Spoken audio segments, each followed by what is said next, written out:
लेकिन इन दुश्वारियों से, परेशानियों से लड़ूंगा, चाहे उसके लिए मुझे मरना पड़े और चाहे कुछ मारना पड़े, कुछ करना पड़े, मैं करूंगा।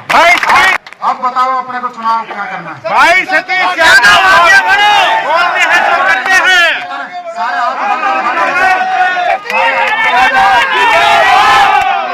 हाथ दिखा दो। जिंदाबाद सतीश यादव आगे बढ़ो। पूर्व जिला प्रमुख सतीश यादव ने आज कैप्टन अजय सिंह यादव और उनके बेटे चिरंजीवी राव पर भड़ास निकाली। रेवाड़ी के हालात पर उन्होंने कहा कि आज जो रेवाड़ी की दुर्दशा है, कैप्टन अजय सिंह यादव और उनके बेटे चिरंजीवी की पूरी देन है। सतीश यादव ने ऐलान कर दिया है कि जनता की टिकट पर वो चुनाव लड़ेंगे, मगर पूरे भाषण में करते रहे झाड़ू का जिक्र। उनको पता है मैं हूँ बागी, मैं मानता हूँ शहीद आजम भगत सिंह को, जिन्होंने आज़ादी के लिए फांसी स्वीकार कर ली। मैंने इस रेवाड़ी की आज़ादी के लिए मरना पड़े तो मरूंगा और मारना पड़े तो मारूंगा। मैं ना तो झुकने जानता हूँ और ना ही टूटना जानता हूँ। सतीश यादव ने बागियों के गठजोड़ के सवाल पर कहा, मैंने उन्हें नहीं बुलाया, यह उनका अपना फैसला है। पूर्व विधायक रणधीर सिंह कापड़ीवास को याद दिलाते हुए उन्होंने कहा, गत विधानसभा मैंने तहे दिल से भाई रणधीर सिंह कापड़ीवास की मदद की थी। इस बार भाई को मैं मदद करने के लिए नहीं कह सकता, यह भाई के विवेक पर, बड़ा भाई मेरी मदद करे या ना करे। विधायक चिरंजीवी राव पर भी तंज कसा है। उन्होंने कहा है कि मेरा बेटा घमंड कर रहा है, कह रहा है मैं जीत भी गया और डिप्टी सीएम भी बन गया। विधायक चिरंजीवी राव द्वारा लक्ष्मण यादव को बाहरी बताते हुए लक्ष्मण यादव को बाहरी बताए जाने पर कहा कि अगर लक्ष्मण यादव बाहरी है तो कैप्टन अजय सिंह यादव भी बाहरी है। कैप्टन अजय सिंह यादव ने बावल विधानसभा में रहकर 5 बार चुनाव जीते हैं। लक्ष्मण यादव को पार्टी ने टिकट दिया है, पार्टी फैसला करती है कि किसको कहां से टिकट देना है। साथ ही उन्होंने कहा कि सच्चाई के लिए लड़ा, इसी कारण मेरा टिकट कटा है। आज भाजपा पार्टी को अलविदा कहकर निर्दलीय चुनाव लड़ने का ऐलान किया है। बारिश के बावजूद बड़ी संख्या में जुटे कार्यकर्ताओं का आभार जताया। रेवाड़ी विधानसभा से भाजपा के टिकट के प्रमुख दावेदार थे।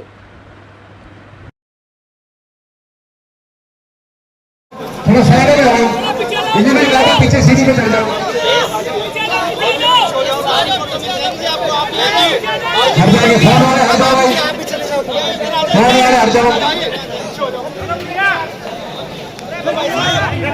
ऐसी कोई भाई मेरा तुम एचसीएस लगाते अपने दामाद की बजाय, तो मैं मानता तुम दलितों के हितैषी हो, तुम और अन्य जातों के हितैषी हो।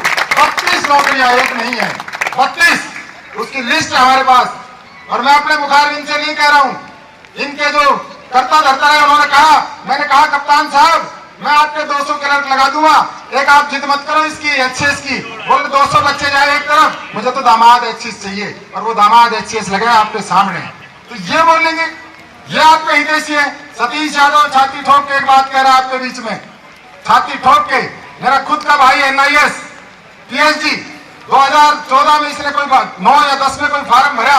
राव इंद्रजीत सिंह कहने लगे, चरण सिंह तू मेरे पास दिल्ली आ जाना, तेने फार्म भरा क्या, मैं तेरी नौकरी लगा दूंगा। मैंने कहा नहीं राव साहब ये बात नहीं करोगे आप, अगर आपको लगाना है तो मैंने अनेक लोगों की लिस्ट दे रखी है, उनको लगाना। चरण सिंह प्राइवेट स्कूल हमारे दीवान सिंह प्रिंसिपल साहब है, उन्होंने उनको रोजगार दे रखा है, वो वहां काम कर लेगा। उसका भाई इतना सक्षम है। मेरी नजर में आज भी अनेक घर ऐसे जिसमें एक समय की रोटी और एक की नहीं है, अगर लगाना है तो उस घर के उस परिवार के बच्चे को लगाओ, मेरे घर में रहने डालने की जरूरत नहीं। मैंने कभी आपके बीच में खड़ा होकर कह रहा हूं, और एक साबित कर दे कोई इस इलाके में अपने और अपने परिवार के लिए अगर कभी राजनीति की हो। मेरा परिवार इतना नहीं है, 32 लोगों का नहीं है। मेरा परिवार ये है जो आज आप हजारों की संख्या में आ खड़े हो। मेरा परिवार ये है तो मैं इतना छोटा कैसे हो जाऊं। आज इस परिस्थिति में, इस बरसते महीने में आप यकीन मानना 24 कैरेट गोल्ड हमने सुना था, ये तो 94 क्या 100 कैरेट गोल्ड से ऊपर आप लोग जो खड़े हो। आप लोगों की क्या तारीफ करूं। मेरा मन करता है मैं आपके लिए जान दे दूं, मेरा मन करता है ना जाने मैं क्या कर दूं। और पता नहीं आपने मुझे क्या शिक्षा दी, क्या शिक्षा दी। मुझे पता नहीं आप लोगों ने क्या शिक्षा दी, मुझे पता नहीं मेरी माँ ने किस तरह से दूध पिलाया, मुझे नहीं पता मेरे इन बुजुर्गों ने मेरा किस तरह से सिर पुचकारा। सतीश यादव ने कभी अपने जीवन की परवाह नहीं करी। बीच में जब ये कोरोना आया, ये राजनीतिक लोग, मुझे दुख होता है जिसमें वाल्मीकि समाज का जिक्र कर रहा था। हम तो ये कह रहे हैं खुश वर्षा हो रही है आज इस रेवाड़ी के ऊपर कि आज हमने यहाँ से ऐलान किया है कि हम चुनाव लड़ेंगे और उसका आगाज़ है और अपने परिवार के लोगों से सलाह मशवरा करी है। कोई मैं इनके लिए नेता नहीं, मैं इनका बेटा हूँ और सदैव रेवाड़ी के लोगों ने मेरा साथ दिया। निश्चित तौर पर हमें कमेटी 20-30 लोग बढ़ा के उनके ऊपर छोड़ देंगे और वो कल तक ही मुझे फैसला करके बता देंगे 1-2 दिन में अगर हमें सिंबल पे लड़ना है या इंडिपेंडेंट लड़ना है। चुनाव हम निश्चित तौर पर लड़ने जा रहे हैं। आज तो यही फैसला नहीं, अगर आप ये बात करोगे तो ये झाड़ू का इशारा जब श्रीमती उपमा यादव चुनाव लड़ रही थी तो आप उस टाइम भी देखना, मैंने ये कहा था कि मैं तो झाड़ू मारने का अधिकार मांग गया हूँ। उस टाइम में किसी सिंबल पर नहीं था। आप इसको दूसरे तरह से ला लें। मैं आप सुनिए, इस इलाके का, इस देश का और इस समाज का दुर्भाग्य है कि हम जो सबसे ज़रूरी है उसको सबसे छोटा सोचते हैं। जो आपकी यूरोपियन जो कंट्री है, चाहे वहाँ ड्राइवर हो, चाहे वहाँ सफाई कर्मचारी हो, चाहे जिनको आप मानते हो कारपेंटर हो, उनकी सैलरी ज़्यादा है। और आज भी ये किस परिस्थिति में जो ये लोग काम करते हैं उनको हम आज तक वो न्याय नहीं दिला पाए। और मैंने वो जो बात कही कि भाई ये ठेकेदारी प्रथा जो करोड़ों रुपए ठेकेदारों की जेब में जाते हैं और वो इन बेचारों का हक बनता है। और आज पूरे मैं अकेले रेवाड़ी म्यूनसिपल कमेटी का जिक्र करूं तो मैं शायद सिर्फ इनकी तरफ ही सारा, ये ठीक है कि रेवाड़ी म्यूनसिपल कमेटी ने शहर का भट्टा बैठा दिया, लेकिन यही कमोबेश स्थिति गुड़गांव की भी है, यही पानीपत की भी है और पूरे देश की यही स्थिति है। कुछ जगह अच्छी है, चाहे आप मैं उसकी इंदौर की बात करूं, नाभा शहर की बात करूं, जिन्होंने लीग से हट के कुछ काम किया है उनकी मैं यहाँ से चर्चा भी करना चाहूँगा। और उसकी वजह ये केवल ठेकेदारी प्रथा है कि हम कुछ चंद लोगों को जो ठेका दे देते हैं उससे पूरा सिस्टम उनकी जेब में आ जाता है। 100 लोग काम करते हैं, दिखाते कागज, जो मेरे 5 ही लोग जगह पे मिलते हैं। और बड़े दिल से कहता हूँ कि जब उनका चुनाव हुआ तो मेरे जो साथी आज यहाँ हैं, क्योंकि आपने देखा होगा मेरी कोई झूठी बातें कहीं मैंने एक भी नहीं करी। मैंने वो बात करी तो शायद कोई आपको इस इलाके में करता भी नहीं दिखाई दिया होगा। तो मैंने बड़े दिल से भाई रणधीर सिंह की मदद करी, जो मेरा फर्ज था।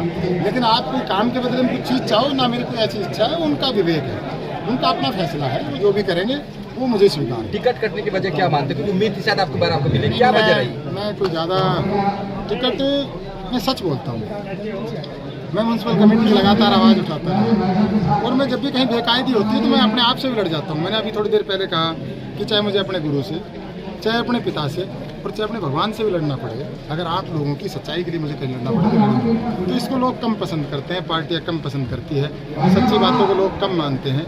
मेरा किसी भी नेता से कोई पर्सनल कोई विवाद नहीं है। अभी मैंने यहाँ खड़े होकर कहा और लोगों से भी अपील की कि आप भी विवाद मत करो। प्रजातंत्र की सुंदरता ये है, किसी को जो अच्छा लगे उसकी वोट दो। कोई भारी अंदर का नहीं है, पार्टियाँ फैसला करती है। और लक्ष्मण जी कोई अपनी इच्छा से नहीं आए हैं, लक्ष्मण जी को पार्टी ने टिकट दी है और मैं अपने तरह से उनका विरोध कर सकता हूँ, मुझे पसंद नहीं है। लेकिन ये कहना, कुछ दिन पहले तक तो कप्तान साहब भी यहाँ भारी प्रत्याशी, मैं उनको बचाव नहीं कर रहा हूँ, लेकिन मैं कह रहा हूँ स्वच्छ करो, बात वो करो जिसकी कोई मीनिंग हो। फिर कल तक तो शाहनवाज रेवाड़ी हल्के में था ही नहीं, तो आप भी बावड़ के थे, आपने आपके पिताजी को यहाँ से 5 बार बनाए थे उससे पहले। ये नहीं चलेगी बात। मैं इस बात का कम से कम किसी को नहीं मौका दूंगा। प्रधान जी, एक अभी आपने अपने भाषण में केवल बीजेपी कैप्टन हाउस को ही ललकारा है, यानी जितना जिक्र किया कैप्टन हाउस का, बीजेपी का कहीं कोई जिक्र नहीं है। मैंने कहा ना, आपने फिर क्या सुना? मैंने कहा बीजेपी भी इस दुर्दशा की लगातार जिम्मेवार है और उसके लिए मैंने निरंतर आवाज उठाई है। आज ये बस स्टैंड जो नहीं बना रेवाड़ी का, आज भी जो मेट्रो का इंतजार हो रहा है, आज भी इंतजार हो रहा है आपके जो धारोड़ा का बस स्टैंड जिसमें गंदा पानी भरा है, जो साबी नदी, जो हमारे माननीय मुख्यमंत्री मनोहर लाल जी का सपना था, वो सपना कहाँ है? मछलियाँ तक मर गई।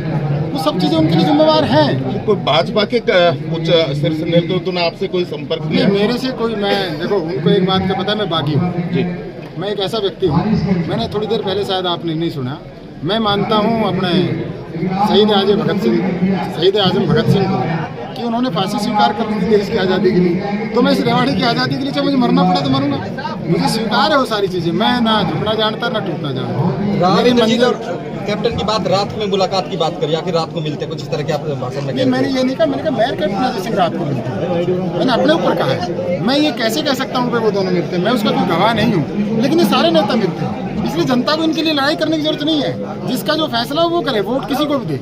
मेरे पास आते हैं रात के 12 बजे और खूब मेरे से खूब फोन करते हैं, खूब बात करते हैं। अभी जब उनकी लोकसभा की टिकट हो रही थी उस दौरान भाई साहब तो अनेक जो लोगों की बात है वो अनेक बार वो मेरे से फ़ोन करते हैं। अनेक बार तो हम आपस में जनता को क्यों लड़ाएं, मेरे भाई क्यों लड़ें, हम सार्थक राजनीति करें।